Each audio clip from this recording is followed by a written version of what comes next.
You can't apply your full body weight to the quarterback when you go after him. I think we should bring in Joe Theismann, Super Bowl 17 champion, before I get it completely out of my depth.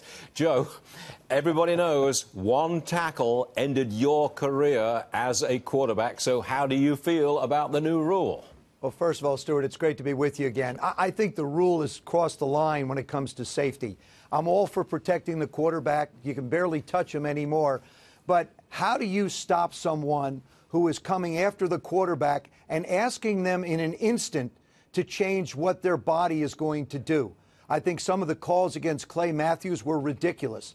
I think the officials are trying to do their job. They're trying to interpret the rule. But the rule has become so difficult to interpret and implement, coaches can't teach it.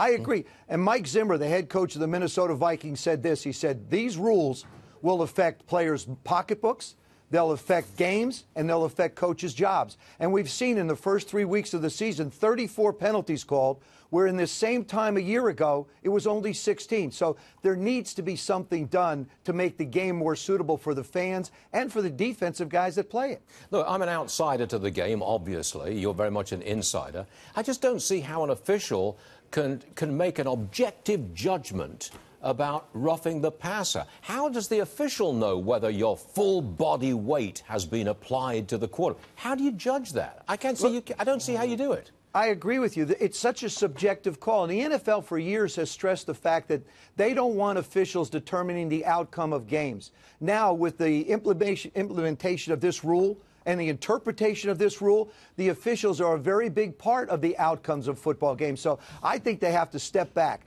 They did it with the helmet rule. They modified it a little bit. They need to modify this one a lot. Would you change any other rules? I believe there's been some new rules entered to the game in recent years. You change anything?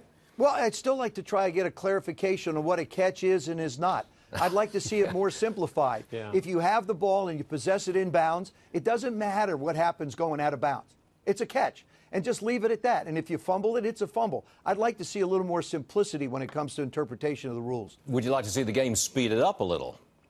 No, not really. I think the game moves along quickly. What slows it down are the penalties. I mean, the game the other night was just a root canal to watch. I mean, it took forever to try and get through it, and it was painful at the end. You didn't think it was going to be this painful, but at the end it really was. What's the general shape of football? What shape is it in right now? Because it had a bad season last year for all kinds of reasons. You think it's recovering? Yeah, I think it has. I think the football fans are there. And there's two things that really drive football today. Obviously, the fans' love of the game is one. The other thing is you have fantasy football. So those people that really don't like it or don't understand it still participate because everybody in the office does. And, of course, you have the betting. You and I talked about this not too long ago. Yeah. With sports betting now, people have an opportunity to be able to bet on football games. We've got a lot of young guys coming into the game, Josh Allen, Baker Mayfield. They're making it exciting. We've got an infusion of youth now where I think people are getting excited again. I never thought that I would be enthused about football news on a day when our president's at the United Nations and is having a go at the Iranians. But Joe Theismann, you did it. You're a genius, man. I'm telling you, you really By the are. way, remember today, Real Madrid plays Sevilla at 4 o'clock. So very good. Oh, he's good. Oh, he's good. This man does his homework. He's all right. Joe, we miss you. Come back more frequently, okay? See you later. Thank you, I will. Thank you, sir.